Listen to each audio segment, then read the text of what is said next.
तो सभी जिंदा दिल भाई बहनों को आपके अपने आपके चहेते स्वामी जोगिंदर योगाचार्य की सादर नमस्ते जी। तो कैसे हैं मेरे सभी जिंदा दिल भाई बहने? एकदम स्वस्थ, शानदार, शक्तिशाली। तो हमेशा इसी तरीके से जीवन को जीना। प्रिय बंधुओं, हम लोग सारी उम्र रूसने मनाने के लिए पैदा नहीं हुए हैं। हम लोग जीवन को जीने के लिए पैदा हुए हैं।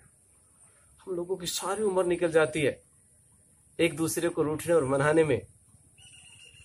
लेकिन सोच करके देखिए, क्या ईश्वर ने इसी उद्देश्य के लिए हम सबको जन्म दिया था कि एक दूसरे से रूठते रहना और मनाते रहना?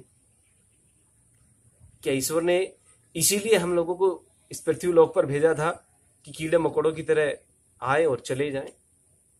मेरे बंधुओं, बहुत विशेष उद्देश्य आपके जीवन का है। उस उद्देश्य को जान करके, अपने जीवन के उद्देश्य को पहचान करके उस पर जीना है। इतिहास बनने के लिए आप लोग पैदा नहीं हुए हो, इतिहास बनाने के लिए आप लोग पैदा हुए हो। तो उम्मीद करता हूं कि आप सभी अपने जीवन को जबरदस्त तरीके से जिएंगे, जबरदस्ती से नहीं जिएंगे। बस यही जीवन का छोटा सा सूत्र मैंने अपने जीवन में अपनाया। आप लोगों से निवेदन कर रहा हूं कि अपने जीवन में सूत्र को उतार लीजिए और कभी किसी प्रकार का कोई दुख आपके जीवन में नहीं रहेगा। ये मेरी जिम्मेदारी है। तो प्रिय बंधुओं, आज हम जिस विषय पर चर्चा करने जा रहे हैं वो एक ऐसा विषय है। हम लोग एलोपैथी मेडिसिन देते हैं उसके लिए, मतलब स्किन की प्रॉब्लम्स होती है हमें, दाद, खाज, खुजली, एक्जिमा, एलर्जी, सोराइसिस, लिकोडर्मा, त्वचा से संबंधित बहुत सारी व्याधियां हैं। और विशेष करके दाद वगैरह में, एक्जिमा भी उसको हम कह सकते हैं, या दाद हो जाते हैं, तो खास करके जंघाओं में, गुप्त स्थानों पर जो होते हैं वो बहुत ज्यादा परेशान करते हैं। शरीर पर भी हमने बहुत सारे साधकों को देखे हैं। और एक समस्या ये नहीं है कि वो ठीक नहीं होते, वो ठीक हो जाते हैं। हम लोग कई बार आयुर्वेदिक मेडिसिन करते हैं, आयुर्वेदिक औषधियों का सेवन करते हैं, उससे ठीक हो जाते हैं। हम लोग एलोपैथी मेडिसिन का सेवन करते हैं, उनसे ठीक हो जाते हैं। लेकिन समस्या यहां से शुरू होती है कि वो फिर से दोबारा आ जाते हैं। एक बार ठीक हो जाते हैं, फिर दोबारा हो जाते हैं, ठीक हो जाते हैं, फिर दोबारा हो जाते हैं, ठीक हो जाते हैं, फिर दोबारा हो जाते हैं। अब इसका कोई परमानेंट सॉल्यूशन तलाशना होगा। और इसी श्रृंखला में हमारे एक परम मित्र हैं, उनको ये थोड़ी प्रॉब्लम हुई। और जब चोट खुद को लगती है तो दर्द बहुत ज्यादा होता है। तो मेरे बहुत घनिष्ठ मित्र हैं, तो उनको ये दिक्कत हुई। तो मैंने थोड़ा सा इस विषय पर और गहराई से जानने का प्रयास किया और फिर कुछ चीजें जो सामने निकल करके आई हैं उनसे मैं तुरंत आप लोगों से चर्चा कर रहा हूं। और सच पूछो तो अब तक मैंने मित्र को भी नहीं बताया, वीडियो ही उनके पास में सीधे भेज दूंगा, उसको देखेंगे। तो आप सबको भी उसी समय मिलेगी, उनको भी उसी समय मिलेंगी औषधि। तो प्रिय बंधुओं, मैं जिस चीज को समझ पाया वो ये है कि जो बार बार रिपीट होती, ठीक होने के बाद फिर से दोबारा हो रही है, ठीक होने के बाद फिर से दोबारा हो रही है, उसके पीछे का जो कारण है वो एक है।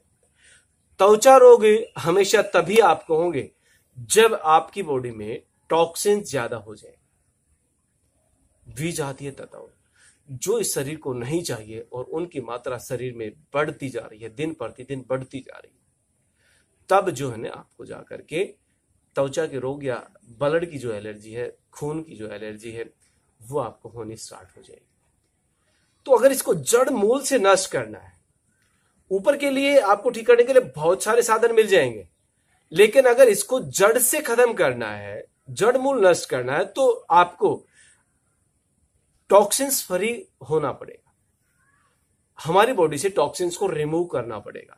जब तक बॉडी के अंदर, जब तक शरीर के अंदर टॉक्सिन्स रहेंगे, तब तक आप परमानेंटली समस्या से निजात नहीं पा सकते। तो टॉक्सिन्स फ्री करने के लिए हमने कुछ चीजों पर इस पर देखा, कुछ आयुर्वेदिक पुस्तकों में, जैसे विशेष करके वाग्भट संहिता में हमने इसको ढूंढा। तो कुछ चीजें जो मिली वो मैं आपसे शेयर करूंगा आज, वो आपको बताऊंगा। तो उनका आप प्रयोग करना, आपको परमानेंटली इसका सॉल्यूशन मिल जाएगा। हमेशा हमेशा के लिए आपको इससे निजात मिल जाएगी। तो एक कारण तो ये जाना, जो मुख्य कारण था, कि हमारी बॉडी में जब तक टॉक्सिन्स रहेंगे तब तक हमें इस बीमारी से मुक्ति नहीं मिल सकती। त्वचा से संबंधित चाहे जो भी प्रॉब्लम है, वो खाज, खुजली, एक्जिमा, सोराइसिस हो सकता है, लिकोडर्मा हो सकता है, ठीक है। तो ये सभी त्वचा के रोगों में मैं एक साथ बात कर रहा हूं। तो प्रिय बंधुओं, दूसरा जो रीजन है वो क्या है? दूसरा कारण है शरीर में रोग प्रतिरोधक क्षमता का कमजोर होना, इम्यूनिटी सिस्टम का कमजोर होना। तो यदि रोग प्रतिरोधक क्षमता आपकी कमजोर है तो भी बार बार आपको ये बीमारियां रिलैप्स होंगी, बार बार रिपीट होंगी, बार बार रिपीट होती रहेंगी। तो इसीलिए शरीर में रोग प्रतिरोधक क्षमता को बढ़ाना भी बहुत जरूरी है। तो इन्हीं दोनों चीजों को, माने टॉक्सिन्स फ्री करने के लिए बॉडी को, दूसरा साथ में आपकी रोग प्रतिरोधक क्षमता बढ़ जाए, इसी के लिए बहुत ही सरल और साधारण से सामान्य से प्रयोग कुछ मैंने जो निकाले हैं हमारे वाग्भट संहिता में से, वो मैं आप लोगों से चर्चा कर रहा हूं। उसको आप नोट कर लेंगे, और नोट ना करें तो फिर वीडियो आपके पास है ही, जिस विषय में आपको लेके आनी है उसी समय देख करके और ये चीजें आप ले आना दुकान से, पंसारी के पास से। पंसारी के पास आपको सारी चीजें मिल जाएंगी। तो चलिए प्रिय बंधु, हम लोग चर्चा कर लेते हैं उस आयुर्वेदिक औषधियों पर, जिसको प्रयोग करने से आप लोग स्वस्थ हो जाएंगे।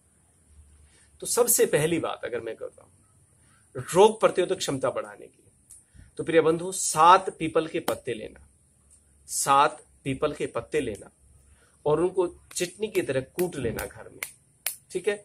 कूट करके, अच्छे से कूट करके, और फिर 1 गिलास पानी में उसको मिला करके, और अगर स्वाद अनुसार मीठा डालना चाहे तो उसमें आप शहद का प्रयोग कर सकते हैं, ठीक है, या देसी खंड का प्रयोग कर सकते हैं, या गुड़ या शक्कर का प्रयोग कर सकते हैं। चीनी नहीं डालनी है, ध्यान रखेंगे। तो ये आप उसके अंदर मिला करके उसका शरबत सा बना करके उसको सुबह सुबह खाली पेट पी जाए। पीपल आपकी रोग प्रतिरोधक क्षमता को बढ़ाने में बहुत ज्यादा कारगर साबित होगा, रामबाण की तरह आपके शरीर में काम करेगा।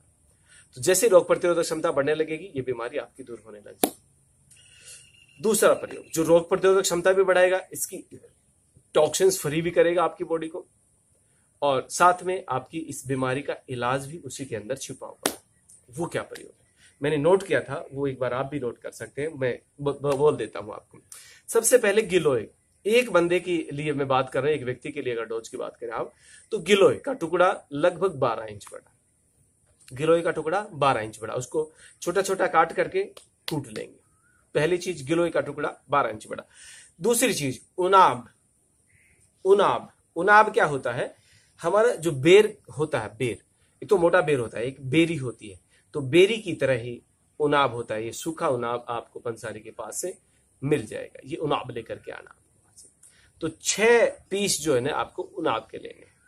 तो 12 इंच लंबा टुकड़ा गिलोय का, 6 पीसेज, 6 पीस, 6 उनाब, 6 बेरी, छोटी बेरी की तरह होते हैं वो, 6 टुकड़े उसके, तो वो 6 उनाब आपको लेने हैं। दूसरा 2 चम्मच शहद आपको उसके अंदर डाल देना है, ठीक है। उनाब को भी साबुत मत डालना, उसको फाड़ करके अलग अलग करके वो उसमें आप डालेंगे।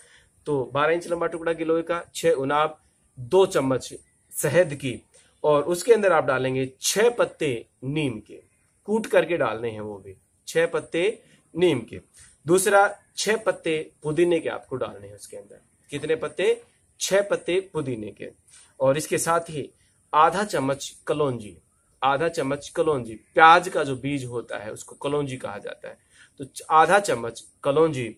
और आखिरी चीज आपकी बच गई, करीब करीब 1 चम्मच सौंफ, मोटी सौंफ लेके आना। आयुर्वेद में मोटी सौंफ का प्रयोग किया जाता है, घर में हम प्रयोग करते हैं जो सामान्य सौंफ होती है, और मोटी सौंफ जो है वो आपका औषधीय प्रयोगों में प्रयोग की जाती है। तो इसको अब करना है कि सारी चीजें होगी, तो इनको कोशिश करना कि कूट करके आप डालेंगे, और 1.5 गिलास पानी में आप इसको इतना उबालना कि ये 1 कप शेष बच जाए। 1.5 गिलास पानी में इतना उबालना कि 1 कप शेष बच जाए, और उसके बाद उसको छान करके नॉर्मल टेम्परेचर होने के बाद इसको सुबह सुबह खाली पेट पिएंगे। जो सामान छानने के बाद बच गया आपका, उसको वापस बर्तन में डाल करके रख दे, हो सके तो कांच के बर्तन में डाल करके रखना, और उसमें पानी भी डाल देना बेशक से, कोई दिक्कत नहीं है। सायंकाल भोजन करने से पहले 1 घंटा पहले फिर दोबारा से इसी प्रकार से आप काढ़ा बनाएंगे, 1.5 गिलास पानी में उबाल लेंगे, और 1 कप बचने पर उसको छान करके सामान्य टेम्परेचर होने पर पी लेंगे। थोड़ा थोड़ा गुनगुना भी ले सकते हैं, कोसा कोसा ले सकते हैं। तो सायंकाल भी भोजन करने से पहले खाली पेट इसको आपको प्रयोग करना है। तो ये सेम चीज 2 टाइम, पूरा मतलब सुबह शाम दोनों समय पर एक ही चीज ये आपकी प्रयोग हो जाएगी, दोबारा दूसरी नहीं डालनी, अगले दिन दूसरी चीजें आपको नहीं प्रयोग करनी। तो ये प्रयोग करना, इससे आपकी बॉडी डिटॉक्सिफाई भी हो जाएगी, इससे आपका रोग भी खत्म हो जाएगा, इससे आपकी इम्यूनिटी शक्ति भी बढ़ जाएगी। ठीक है प्रिय बंधु, ये प्रयोग आपको करना, बहुत जबरदस्त प्रयोग आपके लिए साबित होगा। रामबाण की तरह आपके शरीर में ये काम करेगा और ये बीमारी दोबारा लौट करके आपके पास वापस नहीं आएगी। बस इतना सा करना। दूसरी बात, अगर आप बाहरी प्रयोगों की बात करते हैं, बाहर से लगाने की प्रयोग की बात करते हैं, तो मेरे ताऊ जी पुराने समय में वैद्य होते थे, अपने समय के वैद्य होते थे, तो वो हमेशा त्वचा रोगों में, खास करके एक्जिमा, दाद वगैरह में एक प्रयोग बताते थे। तो वो भी मुझे ध्यान आया इस समय पर, जब मैं ढूंढ रहा था इस बीमारी के विषय में, तो मुझे ताऊ जी की वो बात याद आई, वो प्रयोग मुझे याद आया, तो वो प्रयोग मैं आप सबसे शेयर कर रहा हूं। अपामारक का पौधा होता है, जिसको अपनी लोकल भाषा में उल्टा भाट, भरचिटा, चरचिटा, उल्टे कांटे, इन अन्य अन्य नामों से जाना जाता है। ये भी ना समझ में आए तो आप अपामारक के नाम से नेट पर डालेंगे अपामारक इमेजेस, तो आपको अपामारक इमेजेस नजर आ जाएंगे। समझने के लिए अगर मैं थोड़ा सा बताना चाहूं आपको, तो हम लोग खेतों में जब गुजरते हैं, खेतों में जाते हैं या कहीं ऐसा स्थान हो जहां पर जंगली पौधे उगे हुए होते हैं, तो वहां पर हमारे कपड़ों के ऊपर, पैंट के ऊपर जो है ना, चावल के दाने जितने छोटे छोटे, वो उसके बीज जो है वो चिपट जाते हैं। जब उसके पास से निकलते हैं तो चावल के दाने जितने छोटे छोटे वो बीज जो है उसके, वो चिपट जाएंगे आपको। वो होता है उल्टा भट्ट, उल्टे कांटे, भरचीटा, चरचीटा, या फिर अपामारक, उसका औषधीय मतलब आयुर्वेदिक। तो अपामारक के नाम से आप इमेजेस डालेंगे, आपको नजर बहुत होता है, अपने खेतों में बहुत मिलेगा आपको। तो उसके पत्तों को लेना, उनको सुखा लेना, उनके पत्तों को सुखा करके उसको राख बना ले, उसको जला लेना।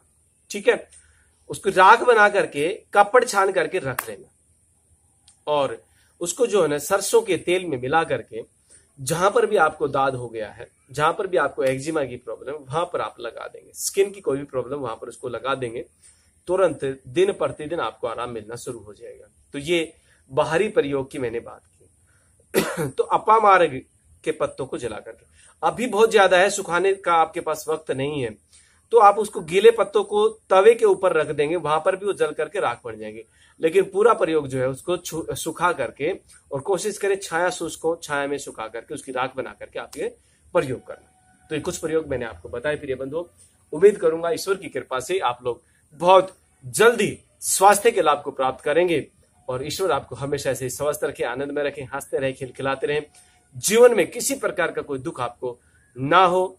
इन्हीं शब्दों के साथ आप सभी प्रिय बंधुओं का बहुत बहुत धन्यवाद, धन्यवाद, धन्यवाद।